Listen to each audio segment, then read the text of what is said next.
Okay, duration of study मैं आपको बता चुका हूँ, जॉब हो गया। ड्यूअल डिग्री प्रोग्राम, ये क्या है?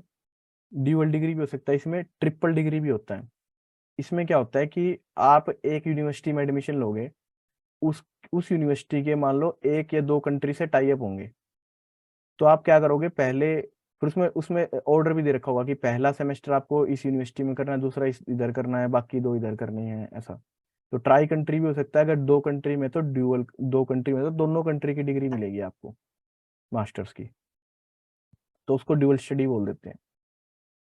उसके बाद है part time allowed. Part time आपको 20 घंटे अलाउड है, 20 आवर्स पर वीक।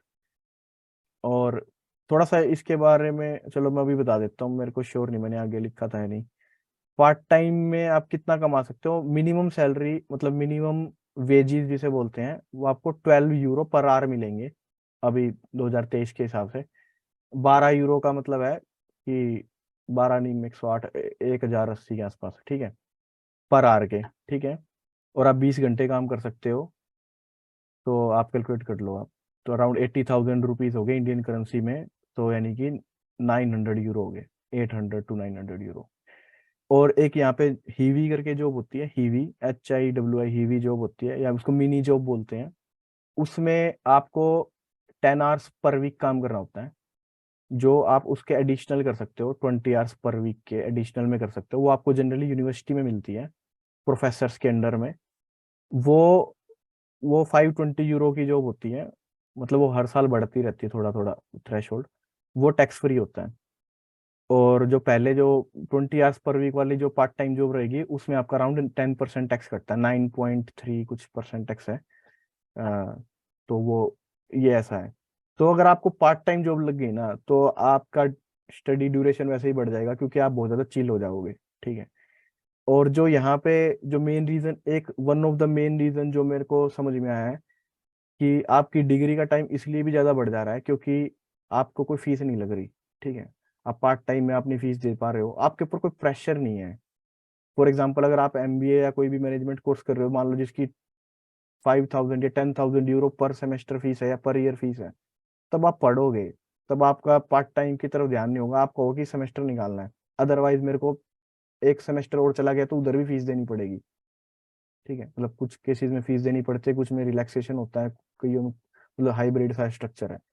तो ये एक माइंडसेट है, अगर फीस नहीं है तो ड्यूरेशन इसलिए भी बढ़ रहा है। तो पार्ट टाइम से आप अपना खर्चा निकाल सकते हो, ठीक है।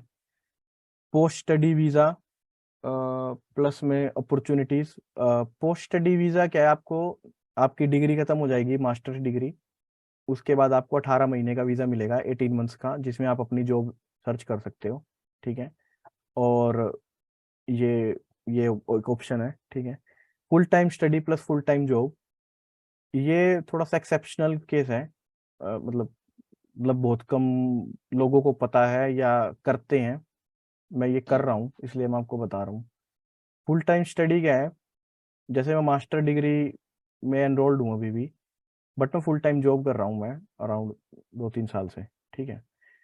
तो ये कैसा है कि मैंने इसमें फुल टाइम स्टडी में क्या है कि एक जैसे क्रेडिट सिस्टम होता है यहाँ पे, वो मैं अगली स्लाइड में बताऊंगा आपको।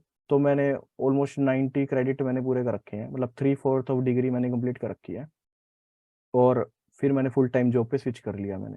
बट आप इसको आते ही भी कर सकते हो फुल टाइम जॉब स्विच, ठीक है। मतलब आए और आपको फुल टाइम जॉब मिल रही है, आप अपने जर्मन सीख लो, या मतलब ऐसा बैकअप भी मान सकते हो, अपनी स्टडी को भी बैकअप ले सकते हो इस केस में, अगर आपको फुल टाइम जॉब मिल रही है तो।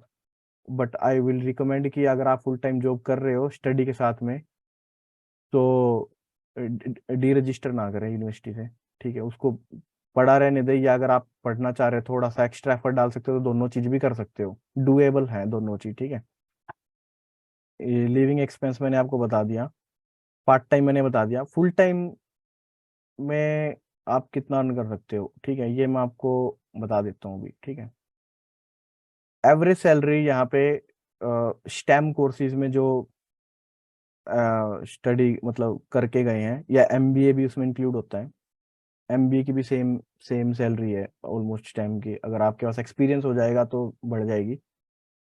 तो इसकी सैलरी रेंज स्टार्ट होते 40,000 से, 40,000 से 70,000, ठीक है।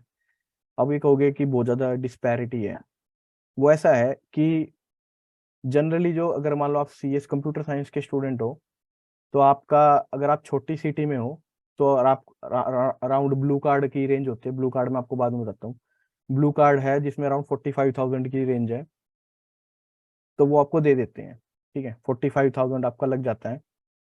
जितनी बड़ी सिटी होती रहेगी उसके प्रोपोर्शन में आपकी सैलरी बढ़ती रहेगी, ठीक है। तो वो इस वजह से डिस्पैरिटी है। मान लो मैं जिस सिटी में हूँ उसकी एवरेज एवरेज सैलरी यहाँ पे 50,000 यूरो के आसपास है, ठीक है। बट अगर आप यही बर्लिन में चले जाओगे तो यही 50 के 60-65 हो जाएंगे, क्योंकि वहां पे लिविंग एक्सपेंस एकदम से बढ़ जाएगा आपका, ठीक है।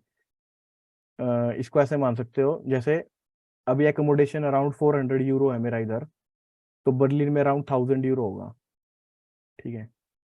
या अभी 300 है तो 1000 यूरो, 9 मतलब आप रेंज समझ गए। सिटी के हिसाब से आपकी सैलरी बढ़ेगी। म्यूनिक में जाओगे तो और भी ज्यादा मिल जाएंगे आपको सेम प्रोफाइल के, ठीक है। और फिर वहां पे एक्सपेंसिव ज्यादा होंगे तो वो मतलब इन दी एंड वो थोड़ा बहुत प्लस माइनस कह सकते हो, बट वो सेम सा ही पड़ता है इन टर्म्स ऑफ सेविंग, ठीक है। और हाँ, अभी मैं आपको अगर बोल देता हूँ कि भाई आप आ जाओ या नहीं आ जाओ, देखो वो डिसीजन आपका है, ठीक है। अनसर्टेनिटीज हमेशा रहती है कि कभी मान लो जैसे कोविड आ गया, आप किसी के पास जॉब ना हो और कोई आ जाए बिल्कुल ही लोन वोन लेके आया हुआ हो है, और जॉब के लिए जा नहीं सकते, मतलब कुछ भी अनसर्टेनिटीज पॉसिबल होती है, तो रिस्क हर जगह है, ये याद रखना, ठीक है। तो ये थोड़ा सा दिमाग में रखना। जैसे मान लो कोविड की सिचुएशन थी तो कोई बाहर ही नहीं जा सकता, कोई जॉब ही नहीं कर सकता। अब थोड़ा CSIT वाले तो फिर भी रिमोट वर्क करके काम कर लेते हैं। अब जिसको एक मान लो लेबर मतलब मैनुअल जॉब है, तो उस केस में फिर वो थोड़ा सा लिविंग में दिक्कत आ जाती है। तो जस्ट बता रहा हूँ, अवेयरनेस के लिए पता होना चाहिए चीजें, ठीक है। अभी तक किसी का डाउट है, कोई क्वेश्चन है तो पूछ सकता है, नो सर। ठीक है। समझ में आ रहा है सभी को? Yes sir. ओके, तो ठीक है। तो मैं अभी आपको नेक्स्ट पार्ट बताता हूँ, ठीक है। आई होप अभी आप थोड़ा सा पिक्चर देख पा रहे हो कि जर्मनी से रिलेटेड प्रोस पॉजिटिव नेगेटिव क्या है, and I am trying to motivate you also in that sense.